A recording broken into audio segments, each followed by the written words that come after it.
Bienvenue sur le podcast de l'équilibre digital. Entrevues exclusives, astuces marketing et bien plus avec des personnalités du monde des affaires, de l'entrepreneuriat et du marketing. Découvrez-en plus sur eux, leur vie d'entrepreneur et surtout, apprenez d'eux afin de créer votre propre équilibre digital. Animé par Maude Belval et Jean-Michel Lépine. Bonne écoute! C'était vraiment un épisode qui était enrichissant, le fun. On a appris plein de choses. Puis on a surtout pris des nouvelles parce qu'on a reçu aujourd'hui Alexandre Bouchard qui m'a permis, en fait, c'est grâce à lui que j'ai fait mes débuts dans le monde du marketing il y a plusieurs années parce que c'est mon ancien patron. Donc, vous allez voir qu'on est quand même assez à l'aise dans notre discussion. Puis ça faisait, comme je vous disais, un couple de mois qu'on s'était pas jasé. Donc, c'est un très bon épisode. Le mieux, c'est que je donnais une conférence à Québec au Centre de la civilisation. Puis je suis en train de parler, puis c'est au début, là, ça faisait peut-être 2 ans, même pas 1 an et demi que j'avais commencé les stratégies LinkedIn. Puis je suis en train de donner tu sais, puis je suis en train de leur dire, ben oui, ça fonctionne, vous allez pouvoir aller chercher des opportunités sur LinkedIn, puis tout le paquet. Puis pendant que je suis en train de présenter, je reçois un message ou un courriel qui est marqué « On approuve la soumission, on a très hâte de commencer avec toi. » Genre un message LinkedIn, je suis comme « ben ça, c'est la preuve que ça fonctionne. » On dirait presque que c'était stagé, genre. Ça avait vraiment l'air stagé, c'était vraiment, tu sais, puis tu sais comment je suis pas capable de stager ce genre d'affaires-là, là, tu sais. Moi, le faux paraître, c'est quelque chose qui m'appartient, je suis pas capable. Fait que bref, j'avais trouvé ça très, très drôle. C'est la fois au LinkedIn local que tu avais ton iPad, puis justement, tu recevais plein de notifications, tu sais. Puis pendant que tu présentais, mais tu faisais juste, il te dérangeait pas. Puis là, j'avais Sarah qui mentionnait, il a travaillé chez Apple pendant je sais pas combien d'années, puis il connaît pas la petite lune. Il sait pas comment mettre la petite lune sur son iPad, tu sais. Ça avait été vraiment drôle. Ouais, j'en apprends encore. En fait, Apple a quand même évolué dans les 8 dernières années, moins que dans mon temps, mais il y a encore des nouvelles fonctionnalités que je maîtrise pas tout le temps. Ouais, je sais pas si tu veux raconter un peu ton histoire à Jean-Michel et les auditeurs qui ont jamais connaissent pas, là. J'ai pas fait mes devoirs, Alex. Je me suis pas informé sur toi. Je n'ai que ce que Maud me parlait, qui fait que je sais que tu es une bonne personne, mais sans prix. OK. Ben, en gros, je fais de la vente depuis que j'ai 13 ans. J'ai commencé à travailler à vendre des ordi dans une boutique de quartier à Saint-Eustache. Puis j'ai toujours été passionné par la technologie. Puis à l'époque, c'était un petit peu rétrograde, là. On avait des modems qui prenaient la ligne téléphonique filaire. Donc là, encore là, ligne téléphonique filaire, ça dit mon âge, là. Mais bref, je suis un expert de DOS qui sert absolument à rien maintenant. Puis j'ai toujours été intéressé par la vente, puis par la technologie, puis tout mon parcours, puis mes études, évidemment, les études en marketing, mais il y a beaucoup de développement des affaires aussi dans le marketing, parce que le marketing, c'est de la vente, là, Ouais, qu'on le veuille ou qu'on le veuille pas. M'ont amené à travailler en développement des affaires B2B pendant quand même pas mal d'années, là, une quinzaine d'années. Puis mon dernier poste, c'était comme ma job de rêve. J'ai travaillé chez Apple. Où ça? J'avais l'impression que j'avais atteint le sommet de la pyramide, dans le fond. C'est quand tu te fais choisir par une compagnie aussi hot, puis à l'époque très hot, là, je veux dire, des files de kilomètres devant les Apple Store, des lancements de produits, l'iPhone 4, le premier iPad. Mais tu travaillais dans une succursale ou tu travaillais chez Apple? Non, moi j'étais à la division entreprise dans le fond. Fait que ce que je faisais, c'était de l'implantation de tablettes, téléphones intelligents, Mac en entreprise. Fait que je m'occupais de faire l'implantation chez des clients, beaucoup de gros clients. J'avais Air Canada, Salut Soleil, tout ça. C'était drôle, c'était le fun en même temps. Ça sent un peu comme une vedette parce que tu sais, Guy Laliberté court après toi pour avoir le dernier modèle d'iPad ou des choses comme ça. Mais je me suis rendu compte que je faisais pas vraiment de la vente, c'était plus du service à la clientèle. C'est-à-dire je m'installais devant mon bureau le jour puis je recevais une centaine de téléphones par jour de gens qui voulaient acheter mes produits. Fait que c'était pas trop difficile, j'avais juste à être bon, connaître mon produit puis donner un bon service à la clientèle. Je faisais un paquet de ventes. Puis ce qui est arrivé, c'est qu'à un moment donné, malheureusement, Steve Jobs est décédé. Puis je voyais que la compagnie s'en venait à plus vers du copier-coller. 8 ans plus tard, on peut dire que j'avais raison, mais sur le coup, c'était peut-être plus une intuition, là. Mais bref, on était comme de plus en plus structuré puis mis dans une boîte. Puis j'étais moins à l'aise avec ça. Je voulais continuer d'apprendre, je voulais continuer de me développer en tant qu'individu. Puis c'est là que j'ai vu l'entrepreneuriat un peu sur le tard, là. Moi, j'avais 33 ans quand j'ai parti ma première business. Mais en même temps, je ne le regrette pas parce que c'était muni d'un paquet d'expériences différentes. Autant travailler dans des grandes firmes de comptabilité qu'en recrutement ou en plein d'autres choses. C'est avec un bon bagage d'expérience que j'ai parti ma première business. Mais dans le fond, mes 4 années chez Apple m'avaient comme un peu éloigné du fait qu'il fallait que je fasse de la vente. Fait que quand je suis parti de chez Apple, je me suis rendu compte que le monde aimait beaucoup Alex de chez Apple, mais Alex tout seul, il n'y a pas grand-chose il n'y a pas grand monde qui voulait absolument connaître ce que je faisais ou acheter mes produits. Fait que j'ai commencé à essayer de me booker des rendez-vous. Puis, longue histoire courte, je suis pas quelqu'un qui aime faire des cold calls à la base. Fait que j'essaie de trouver une façon de me générer des rendez-vous sans avoir à passer par le téléphone. Puis c'est là que j'ai trouvé LinkedIn comme une base de données super riche, puis j'ai commencé à me booker des rendez-vous avec ça. J'avais des stratégies puis tout ça pour me booker des rendez-vous. Je suis tombé en amour avec l'algorithme, avec la plateforme. Puis depuis presque 8 ans maintenant, je fais des stratégies d'accompagnement pour des clients pour les aider à générer plus de notoriété, à chercher des opportunités, puis aussi les aider dans des stratégies de recrutement sur LinkedIn. Puis ça a beaucoup évolué. Tu sais, c'est parti d'une idée sur le coin d'une table. Puis aujourd'hui, on a une plateforme technologique avec de l'intelligence artificielle, une application sur l'App Store. C'est un peu drôle d'être sur l'App Store, là, d'avoir travaillé chez Apple puis d'avoir sa propre application. C'est quand même une réalisation.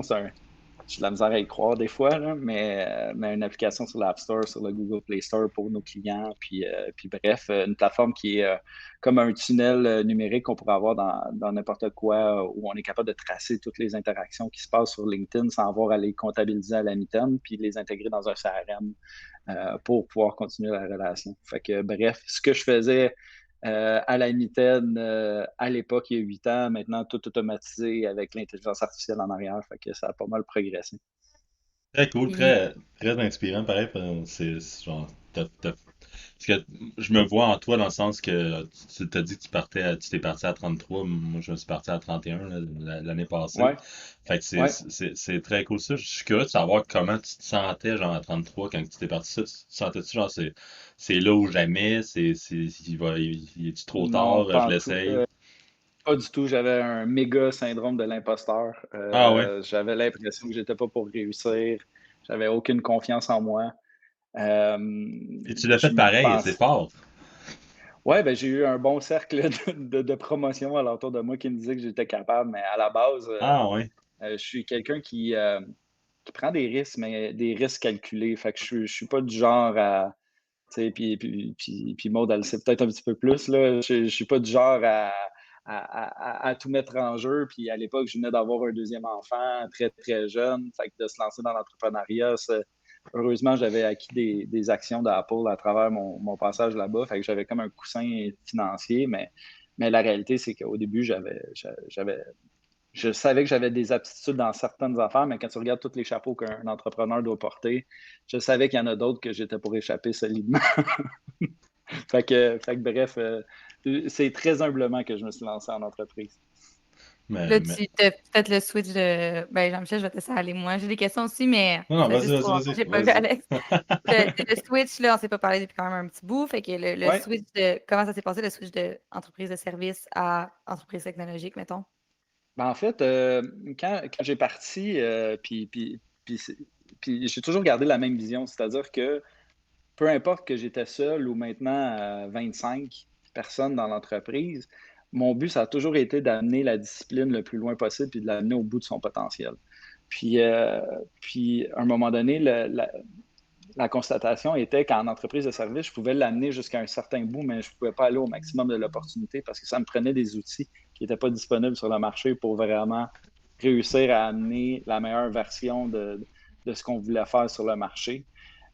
Puis c'était pas disponible, ça l'est toujours pas en dehors de notre plateforme. Là. Puis je dis ça sans prétention. Là. Il y a des fonctionnalités qu'on a dans Sten qui sont juste pas disponibles ailleurs. Puis on continue d'innover en plus. Fait que, tu sais, j'ai toujours voulu être le meilleur dans ce que je fais. Puis je me levais le matin puis je voulais être le meilleur. Puis c'est ça, le switch vers la technologie, c'est juste pour justement briser ce plafond-là de dire, ben, dans ma croissance en tant qu'entreprise de service, j'ai un certain plafond. Je suis aussi bon que les personnes que je réussis à embaucher.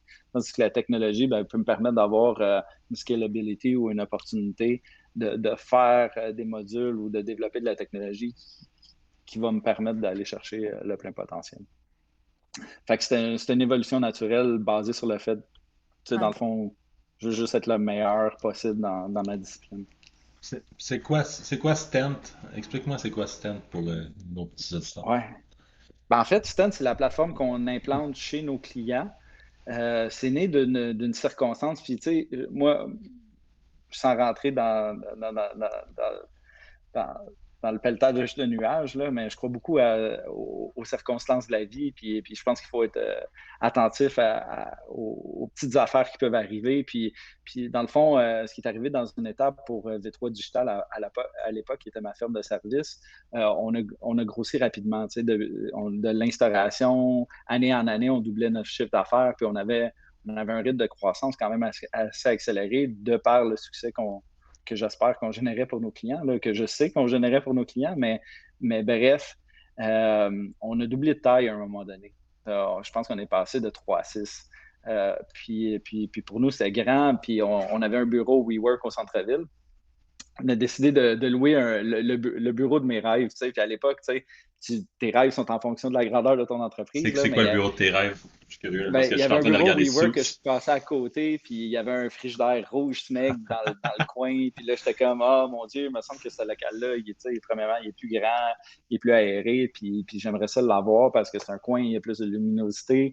Puis on avait un bureau à 3 personnes en étirant la sauce. Fait que je rêvais d'avoir ce bureau-là. Je me fixais des objectifs à la hauteur de mon potentiel aussi. Je pense que c'est important de pas rêver d'avoir une entreprise de 250 millions avant d'avoir monté les premières marches. Fait que, on montait une marche de plus. Puis quand on a déménagé de bureau, ben, les gens qui sont venus s'installer, ben, c'était 2 personnes. Une personne qui venait de la France, Olivier, qui est notre développeur, notre CTO, puis Philippe, qui est d'ici. Puis par le biais, j'ai voulu les rencontrer, puis je suis allé leur voir, ils avaient pris notre ancien bureau. Fait que là, je leur ai dit, ben, qu'est-ce que vous faites dans la vie? Puis on est en train de développer une plateforme pour aider les gens sur LinkedIn. Fait que bref, c'est par un hasard de la vie que j'ai rencontré Olivier puis Philippe. Puis 3 ans, on s'est côtoyés, on a aidé au niveau des améliorations de la plateforme pendant 3 ans. Jusqu'à temps que la plateforme arrive à un niveau où on se disait, ben regarde, il n'y a rien d'autre sur le marché que ça, que c'est la meilleure solution possible. Fait qu'on on va envisager vraiment fusionner les 2 entités, puis se renommer V3 Stant maintenant. Fait que c'est vraiment un concours de circonstances, tu vas me dire, mais je crois beaucoup à ça. Puis tout ça pour dire que c'est des super bonnes personnes au niveau des valeurs que ça cliquait, au niveau de la philosophie de l'entreprise, au niveau de la culture. On avait les mêmes ambitions. Fait que c'est ce qui a fait le mariage quand même assez simple. L'application, mettons, les gens qui l'utilisent, c'est quoi qu'elle leur apporte, mettons?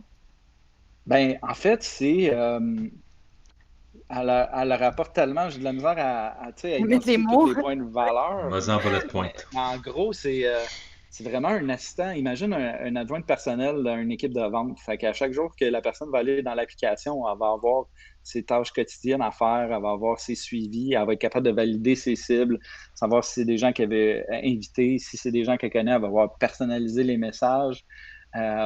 Puis suivre ses campagnes. Elle va pouvoir aussi publier du contenu qui a été suggéré, soit par le marketing, ou par l'entreprise, qu'elle va pouvoir republier de façon organique directement sur son profil LinkedIn. Elle va aussi pouvoir suivre ses résultats de campagne en temps réel. Donc, voir combien de messages ont été envoyés, c'est quoi les réponses, combien de clics on a générés. Elle va être capable de répondre à ces messages-là directement à partir de l'application. Puis avoir aussi des conseils comment améliorer son profil, puis de quoi son auditoire, son réseau peut avoir l'air. Donc, c'est assez vaste, là, mais c'est vraiment comme un petit adjoint personnel pour s'assurer que la discipline de LinkedIn pour générer de la croissance est respectée. Puis entre ça, ben, il y a toute l'intelligence artificielle, l'analyse des données, du côté de la web app, puis le back-end qui est fait pour s'assurer que non seulement on mène des actions positives, mais on mène des actions hyper ciblées, hyper niches, qui génèrent les résultats escomptés, dans le fond. Cool. Vraiment, avec Que- le recrutement en ce moment, comment ça se passe? J'imagine qu'avec la pénurie de main-d'œuvre, vous avez une opportunité. Il ne faut pas trop C'est abuser de l'opportunité, là, mais vous pouvez aider pas mal à ce niveau-là, j'imagine. En fait, il y a 2 ans, on a commencé à se dire, ben, le recrutement, on a besoin de focuser là-dessus. Fait qu'on a développé tous nos investissements au niveau de l'algorithme d'intelligence artificielle a été fait pour le recrutement. Puis sans le savoir qu'on était pour vivre la période où on vit, là, la pandémie puis tout ça, on se retrouve à récolter le fruit d'une circonstance qui est peut-être externe, mais qui était visée vraiment vers le recrutement il y a déjà 2 ans.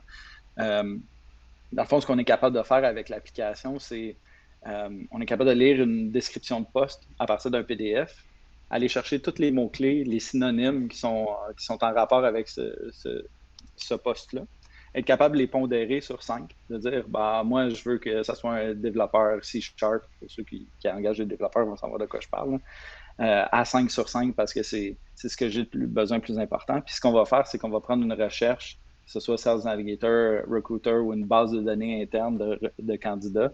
Puis on va aller scanner tous les profils LinkedIn pour être capable de les classer en ordre de compatibilité avec le poste sur une note sur 100. Fait que bref, ça s'appelle du predictive matching, c'est basé sur du NPL, dans le fond, en intelligence artificielle. On va être capable de lancer des campagnes en voulant dire, ben, au lieu de viser 1200 candidats potentiels, on va viser les 100 qui matchent le plus ou les 50 qui matchent le plus. On va faire des interventions hyper ciblées sur ces gens-là. Puis comment qu'on aide? Ben, en sachant qu'il y a une personne sur 2 qui veut changer de poste présentement, parce qu'évidemment, la pandémie a remis beaucoup de choses en contexte, ben, on va vers les candidats au lieu d'attendre qu'ils appliquent. On va lancer des campagnes un peu comme on fait en lead gen pour aller chercher de l'intérêt, pour que les gens appliquent sur les postes. Comme ça génère plus de candidatures, ça génère plus de retours, mais ça génère de retours de candidats hautement qualifiés. Vous pouvez carrément l'utiliser vous-même. J'imagine que vous l'utilisez vous-même, votre propre outil, Ouais, parce que c'est ça qui est cool, là. ouais, ouais, on a réussi à embaucher des développeurs stagiaires en intelligence artificielle grâce à ça. On l'utilise à l'interne, ça nous aide dans notre croissance. Ça l'aide beaucoup. Évidemment, étant donné qu'on est encore une petite équipe, on ne l'utilise pas de façon continue, mais on a des grosses organisations qui ont beaucoup de postes puis qui ont des besoins en continu. Ben, eux, ils en profitent encore plus parce que c'est pas un ou deux postes qui ont comblé, c'est 35, c'est 50, c'est 60 postes d'ouverts. Fait que, bref, eux, ils en profitent parce que ça raccourcit énormément leur processus de recrutement. Puis dans un marché qui est compétitif, le timing d'aller chercher le bon candidat devient super important. Puis tu n'as pas de temps à réfléchir. Un bon candidat est sur la table, puis vous le savez, vous autres aussi dans votre business. Là. Si un bon candidat qui se présente, tu n'as pas 3 semaines pour y penser. Peut-être que je vais voir si vois ça. Si le candidat est bon, tu l'embauches comme la journée même presque. Fait que c'est J'ai le le fun goût, de voir que. Ouais, vas-y. j'ai le goût de te challenger un petit peu si ça te dérange pas avec une petite question. Ouais, Clairement, ton processus, même chose avec la prospection LinkedIn, qui était ouais, un de tes services chez V3 Digital. Clairement, ouais, c'est quelque chose qu'on veut automatiser pour faire en bulk, pour essayer de se sauver du temps, puis tout ça. Puis en ouais. parallèle, moi, quand que je vends ce service-là, on dirait que j'ai tout le temps tendance à vouloir excuser le fait que c'est automatique pour essayer d'humaniser la chose. Ouais, Parce qu'il y a tout le temps une volonté justement de vouloir humaniser les trucs parce ouais, on est tout le monde est digital, mais tu sais, on veut quand même une connexion. Puis il y a tout le monde que j'ai parlé qui reçoit des messages LinkedIn qui sont juste, tiens, voilà mon produit, je te le vends. Tout le monde, ça gosse tout le monde. Puis là, ouais. ton outil est un peu dans ce style-là aussi de j'automatise un processus, pas ça gosse tout le monde, là, on oublie cette partie-là pour ton outil, mais euh, Non, non, mais c'est c'est- correct. c'est- Oui, oui, c'est- mais je suis d'accord parce qu'il y en a, moi j'en reçois des inbox de revendeurs de services qui promettent 200 leads par jour ou des enfants de ouais, même, ça n'a aucun espèce de sens. Puis bon, tu sais, ça c'est la mentalité spam until you win. Là. Puis dans le fond, tu sais, oui, tu vas peut-être avoir 0,5% de taux de conversion puis de taux de réponse positive, mais la réalité, c'est que tu vas peut-être ostraciser 99,5% de l'auditoire. La réalité, c'est que c'est du relationnel. Fait que nous on n'est pas un engin de mitraillette. Là. On fait du sentiment analysis sur les campagnes. On s'assure que les messages sont vraiment humanisés. Puis ce qu'on fait, en fait, c'est les premières poignées de main. Tout en donnant le ouais, contrôle à la personne. Tu sais, sur les cibles, sur la personnalisation.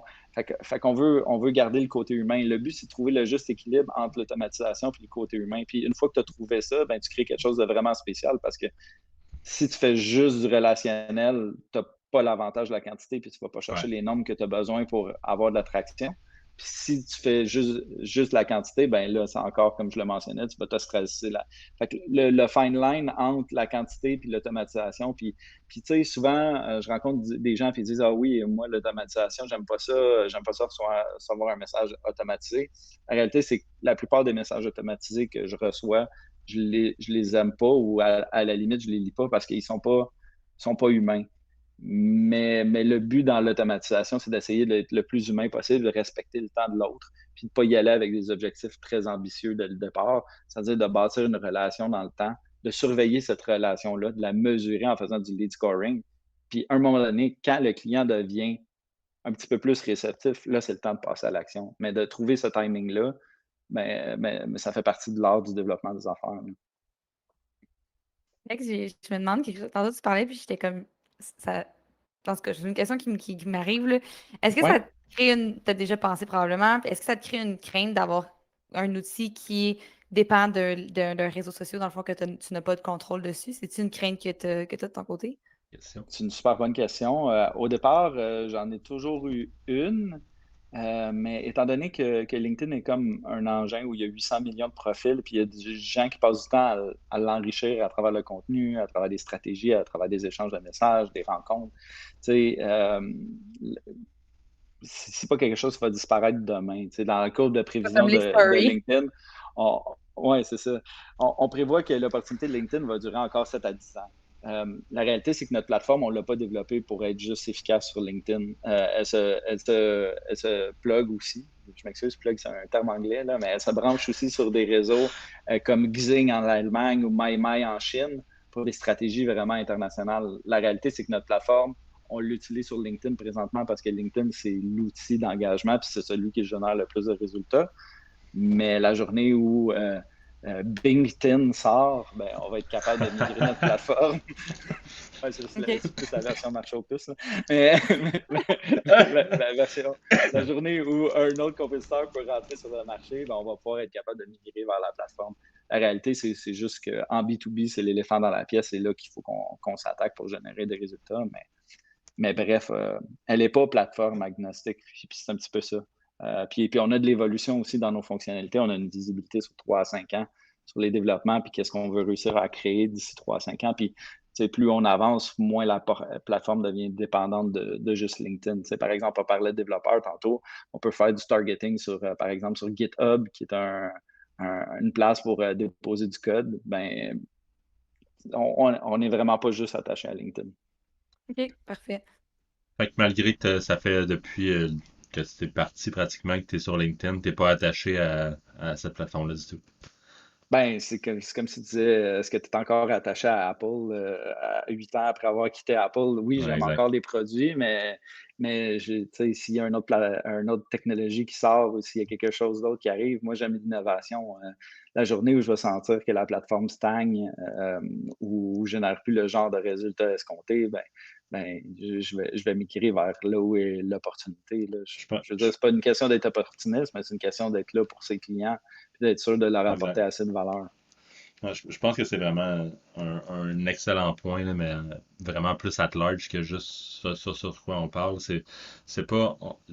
Les plateformes, c'est des plateformes, puis à un moment donné, ils vont changer, puis la radio est moins performante qu'elle était quand c'était l'apogée de la radio. Même chose avec la télé, même si c'est encore des médiums de choix.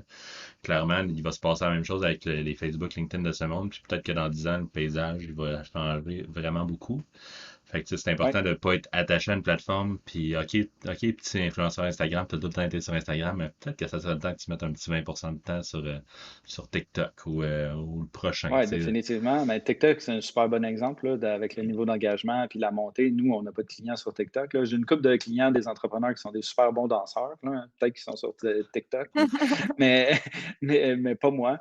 Mais tout ça pour dire que, tu sais, il faut choisir le bon canal pour sa communication. Puis le but, c'est qu'on ne peut pas être tout pour tout le monde. On sait qu'il y a des clients qu'on ne peut pas aider. Les clients B2C, entre autres, on le sait qu'on n'est pas la plateforme ou le canal de choix. On ne devrait pas être leur focus, en fait. Là. Je leur suggère souvent de regarder d'autres canaux de communication. Mais je le sais que pour ma clientèle qui est en B2B, je suis le canal le canal pour ne pas faire de farce, là, mais le canal premium pour eux autres où ils doivent investir. Mhm. Parlant de LinkedIn, qui est quand même une des plateformes que tu veux pas que tu as fait le plus, t'as passé le plus de temps dessus, je suis Pas curieux mal fait ce juste. tour, quoi. Ouais. Mais je veux leverage le fait que tu as fait ce tour-là tu vois, Ouais. ça me dérange pas que tu utilises des anglicismes. Je le fais extrêmement souvent, c'est que tu peux continuer, là. C'est correct. Mais Merci. C'est bon, je te donne cet accès-là. Mais c'est ça, je voulais leverage le fait justement que t'es quand même solide sur LinkedIn, que tu as une Ouais. grosse expérience là-dessus. On a quand même du monde qui nous écoute sur LinkedIn puis qui se demande comment faire leur stratégie et tout ça. Comment tu dirais, c'est quoi qu'il faut faire, mettons, pour avoir la première étape, là, avoir ton profil optimisé, c'est quoi qu'il faut faire pour avoir un profil optimisé? Ben, la première chose qu'il faut faire, c'est avoir une réflexion sur c'est quoi ses objectifs. Tu sais, il faut avoir une planification stratégique claire. Si tu ne sais pas où tu t'en vas ou tu n'as aucune idée c'est qui ton client type, ça va servir absolument à rien de faire une stratégie LinkedIn. Il faut aussi avoir une bonne connaissance de ses forces et Ouais. ses faiblesses, c'est-à-dire c'est quoi mon unique selling proposition ou c'est quoi ma valeur ajoutée, qu'est-ce que je viens contribuer pour mon client potentiel. Tu sais, puis je ne ferai pas J'aide un appel les, de. Hein? j'aide les temps à faire Ben temps. oui, ben oui. Mais tu sais, moi, comme vous, là, je veux dire, je suis un amateur de Simon Sinek, puis le Start with Why, puis expliquer pourquoi, puis faire du storytelling avec ça, expliquer pourquoi on est sur la plateforme. Mais il faut avoir un bon sens ou un sens de la connaissance de soi-même en tant qu'entreprise. Puis ça commence avec ça. Fait que sans vision, sans identification de secteur, sans savoir c'est qui ton client type, c'est quoi sa personnalité, qu'est-ce qu'il aime consommer comme contenu, ça ne sert à rien de faire du personal branding parce que tu vas probablement le faire tout croche. Fait que comment tu vas avoir un profil optimisé? Ben, commence par te connaître. Puis deuxièmement, ben oui, il y a quelques hacks, il y a quelques façons de positionner des mots-clés dans ton titre, améliorer ton résumé, t'assurer que ton profil est complètement fini. Donc, tu sais, il y a des gens qui finissent pas les modules, qui vont j'avais une personne aujourd'hui en rencontre, tu sais, puis il dit, je comprends pas, les recruteurs, ils m'appellent pas, euh, puis j'ai jamais d'entrevue, tu sais, puis on est dans une période où tout le monde cherche, là, on va s'entendre. Je regarde son profil, il y a sa photo, puis une expérience de travail. Ça fait 10 ans puis ça fait 10 ans qu'il travaille pour la même compagnie, il est super compétent, sauf qu'il n'y a aucune description de poste, pas de rôle et responsabilité, il n'y a aucune autre section de son profil qui ont comblé, mais sais, le recruteur, tu peux pas t'imaginer à ce qu'il fasse.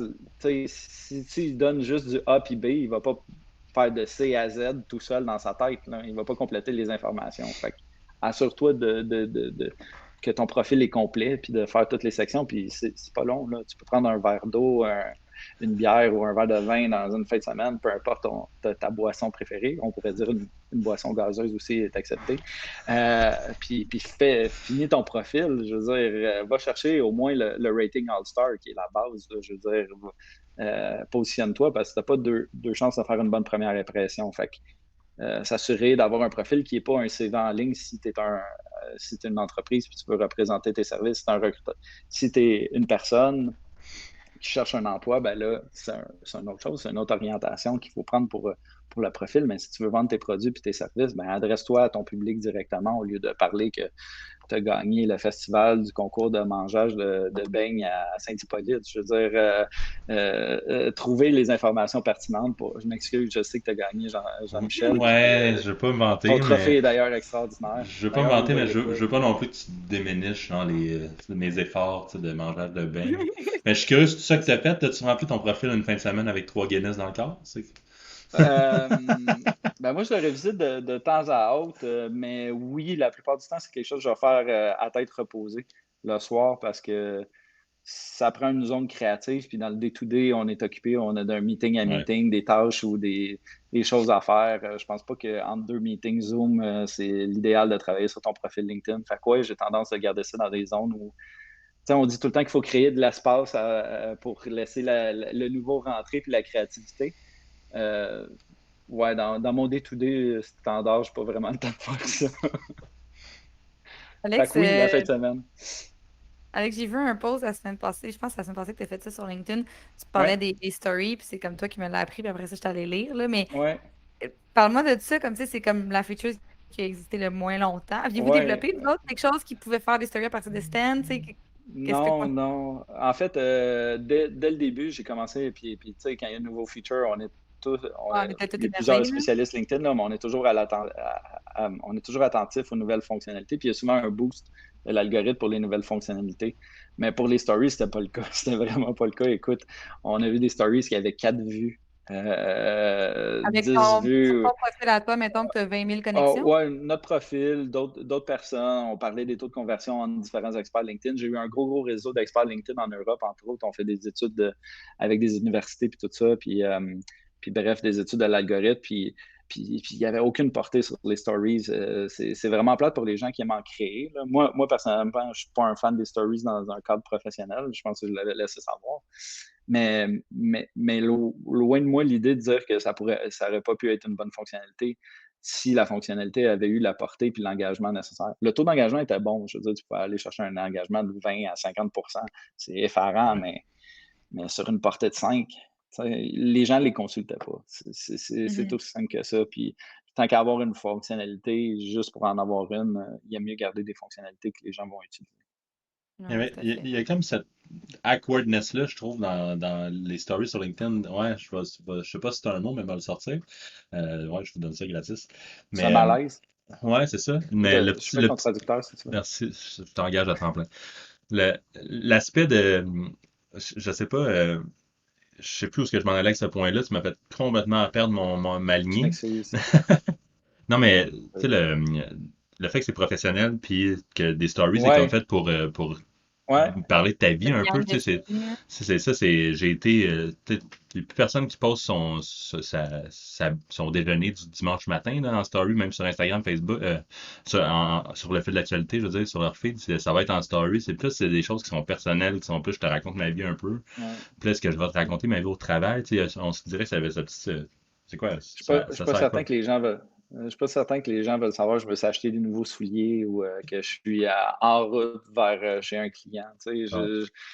je sais pas. Il y a une façon de montrer qu'on est actif. Puis je pense sur LinkedIn, il y a beaucoup de ça. Là. Je veux dire, j'ai donné une conférence ou j'étais dans un 5 à 7 ou on est à Atlanta pour un congrès pour se donner le coronavirus. Mais bref, euh, il y a beaucoup de ça. Tu montres que tu es actif puis tout ça, mais ça reste dans un cadre professionnel. Fait que tu peux pas vraiment dire regardez ma nouvelle cravate ou qu'elle fit avec ma chemise.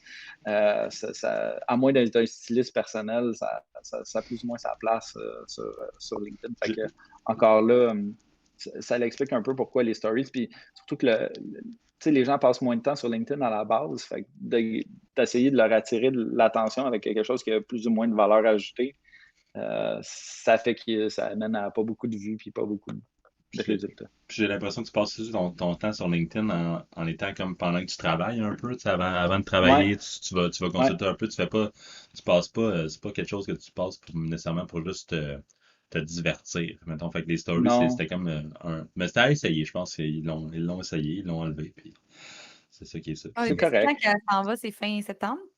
Oui, oui, oui. Ben, on est à quelques jours de l'explosion Ouais, bon. de C'est le la temps d'en faire, fonctionnalité. en Ouais, Oh, c'est mémoire ça. de. en mémoire de. Alex, J'en ai, vas-y, j'en vas-y. ai commis une.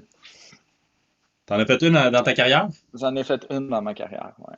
Là, on a besoin de cette, qu'est-ce que Ah, je pense c'était? que c'est Est-ce ma que nouvelle c'était coupe si de cheveux ou glamour? quelque chose. Non, non, non, non, je sais pas. Mais c'est pas grave. Regarde, au moins, ils essayent. Tu sais, puis Ouais, ben, c'est ça. une plateforme Faut être innovateur. qui essaye pas aura pas de résultat. Ils ont essayé quelque chose, ça a vraiment été un major flop pour eux. Mais ce qu'on se rend compte, c'est qu'il y a des canaux de communication pour chaque chose. Puis il y a des choses qui passent mieux sur certains canaux de communication qui passent moins bien sur d'autres. Puis c'est la réalité. Là, je veux dire, Facebook ne deviendra pas LinkedIn, même s'ils essayent des fois. Puis TikTok ne deviendra pas, surtout pas LinkedIn et vice-versa. Tu sais. Fait que bref, il y a une chose pour tout. Il suffit de savoir qu'est-ce qu'on veut véhiculer comme message, puis il y a un bon canal de communication pour. Très cool. Le temps file. On va te poser la dernière question qu'on pose à toutes nos invités, qui est aussi le Ouais, titre du podcast. ouais, T'es père de famille, oui, t'es dans un monde de tech, t'as une entreprise qui fait affaire beaucoup sur les réseaux sociaux. On est sans cesse bombardé de notifications de toutes sortes, des pubs, tout, sur notre cell qu'on passe beaucoup de temps aussi dessus. Je suis curieux de savoir comment tu arrives à garder ton équilibre digital, Alex. ben, c'est difficile pour moi parce que venant de chez Apple, j'ai toujours été comme hyper connecté, là. Je dis même des fois en conférence que j'ai fait une cure de désintox de téléphone à un certain moment donné parce que ça n'en finissait plus, là. Mais la réalité, c'est que pour trouver un équilibre, je pense que c'est important de focuser sur le bon canal. Puis je reviens au même message. J'ai pas de présence sur TikTok. En fait, j'avais un Facebook professionnel, puis c'est comme un désert de contenu. Je devrais le fermer, justement. Je sais juste pas comment, il faudrait que vous m'aidiez. Mais de trouver un canal de communication avec lequel on est à l'aise, qu'on apprécie, puis qu'on peut vraiment enrichir la communauté, puis partager de la valeur, puis, puis, puis miser là-dessus. Quand on a une plus grosse organisation, évidemment, on peut avoir des stratégies multicanales, mais dans notre cas, à une vingtaine, 25 personnes, on ne peut pas se permettre d'être partout tout le temps, 24 heures sur 24. Ça l'aide aussi au niveau des notifications. Ça l'aide au niveau de la création de la communauté, de la gestion puis de l'entretien d'une communauté, d'avoir un meilleur focus. Comment je fais pour gérer mon équilibre travail-famille? J'ai 4 enfants. C'est pas toujours facile quand on est entrepreneur. Il y a des périodes qui sont plus exigeantes que d'autres, comme présentement, c'est la rentrée, c'est la grosse période de développement. C'est vraiment d'avoir son havre en dehors du travail. On n'est pas notre job, fait que c'est important de décrocher. Moi, j'ai déménagé dans le Nord. Fait que je suis à Tremblant maintenant. Fait que la fin de semaine, c'est difficile pour moi de ne pas sortir dehors quand il fait beau puis aller explorer mon coin de pays. Fait que Commence à avoir des couleurs. je décroche beaucoup. Oui, c'est magnifique. J'ai une montagne juste par ma fenêtre. Fait que c'est pour ça que je travaille d'en haut. Même si vous allez me voir dans mon sous-sol, dans mon bureau en bas, là. Et là, c'est vraiment, les couleurs sont sorties, puis tout ça. C'est vraiment d'en profiter, de sortir, de jouer au basketball avec mon gars. Puis évidemment, quand je fais du sport ou je suis dehors, j'ai pas mon téléphone. Fait que vraiment, c'est ma façon de décrocher. C'est d'avoir un équilibre total. La techno, c'est le fun, mais la techno 24 heures sur 24, 7 jours sur 7, c'est pas vivable à moyen long terme. Ouais, tu es dans l'équilibre. Oui, exactement. Puis peut-être pour ça que j'ai fait un si gros contraste avec la nature en déménageant complètement en Tremblant, c'est que justement, la techno, elle prend beaucoup de mon temps et mon énergie, mais il faut réaliser qu'en dehors du virtuel, il reste un monde réel à explorer, puis il est tout aussi enrichissant et intéressant à découvrir. Absolument, absolument. Puis Alex, si les gens ils veulent te suivre, c'est à quel endroit? C'est pas mal juste sur LinkedIn. C'est pas mal juste sur LinkedIn. Des fois, des podcasts aussi, puis des conférences, mais en bref, je donne toujours des conférences ouvertes au public ou je donne une conférence à Montréal Connect le 15 octobre avec d'autres gens qui sont super en tech. Ça va être intéressant comme échange. Ce ne sera pas long, par exemple. J'espère qu'on va être capable de livrer de la valeur. Mais reste que, sur LinkedIn, toujours disponible par messagerie. Aidez-moi si vous voulez suivre un petit peu le contenu. C'est assez vaste de qu'est-ce que je traite. Je parle beaucoup d'équilibre travail-famille, entre autres. On vient de discuter. Puis c'est ça. Ça va me faire plaisir de vous recevoir dans mon LinkedIn puis d'espérer que vous allez commenter une de mes publications puis qu'on va pouvoir apprendre à se connaître comme ça. Cool. Merci d'avoir accepté notre invitation. C'était vraiment le fun de te recevoir aujourd'hui. Merci à vous deux. Hey, l'épisode d'aujourd'hui est terminé. Un gros merci d'avoir écouté. Si vous avez apprécié, n'hésitez pas à nous suivre sur votre plateforme de podcast préférée ou directement sur les réseaux sociaux.